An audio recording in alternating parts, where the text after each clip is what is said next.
മാവേലിത്താ മാവേലിത്താക്കിയാ മറ്റേതല്ലല്ലോ ഏത് വലിയ അതങ്ങനെ തന്നെ ഉണ്ടല്ലോ കൊണ്ടുവന്നത് പിന്നെ എടുത്തിട്ടില്ല ഇതാ കറി കറി എടുത്തോളൂ നിങ്ങൾ എത്ര വർഷം മീൻ പൊരിച്ചെടുത്തേ ഏട്ടനാ അത് മതിയാ ഇതാ പപ്പടത്താ ഇത് വേണോ ലീവ് ഇത് ഇതിൻ്റെ നെയ്യ് വേണോ ഇത് തെരണ്ടീൻ്റെ ഇതാ കറി ഉണ്ടായിക്കോളി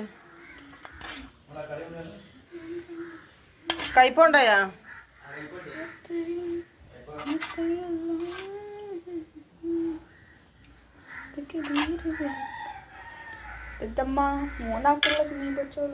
പിന്നെ മൂന്നാൾക്ക് ഒരേ കഷ്ണം പോലെ ഇത് ഇവിടെ 4 മക്കൾ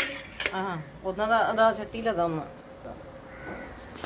ഇതട്ടി ചട്ടിയിൽ ഒന്നായി